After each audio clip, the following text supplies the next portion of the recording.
School shooting in the news this week, this time in Nashville. But each time this happens, it not only takes a toll on kids, but also parents as well. And joining me now to talk about how to cope with some of that anxiety this morning is Kelly Kitley. Thanks so much for joining us again. Thank you for having me. Of course. So first, let's start with how you can talk to your kids about this and prepare them to have to go back into a classroom. Sure. So this has been a common theme in the news that I've talked about all too often. And a lot of times there's increased anxiety, not only for parents, but for kids. And so what we really want to focus on are some of the other positive things that are happening around us and not focusing so much on the tragedy and the negativity. It's important not to consume yourself with trying to find out the why and the how and reading articles and trying to figure it out, but really focusing inward on self-care. We're holding that container for our kids, and it's really important we set the tone and the foundation for them.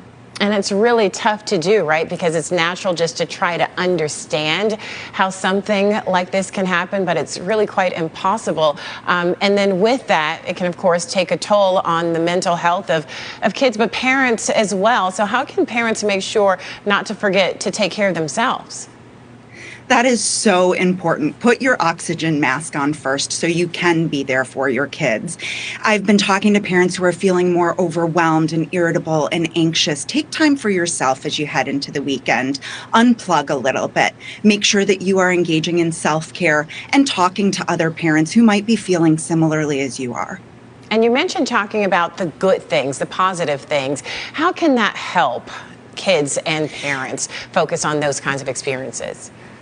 Sure. So when things like this happen and it can be all-consuming, we have a negative mental filter and we have a tendency to obsess about some of the horrific or bad things. Really reframe some of the way that you look at it and focus on the community that you live in. Try to get involved in any way that you can. Focus on your kids' friends and sports and other activities that really lift them up so they're feeling excited about returning back to school. Some really great tips. Kelly Kitley, thanks again for being with us this morning. And hopefully it's something that we all can remember during these difficult times. We'll be right back.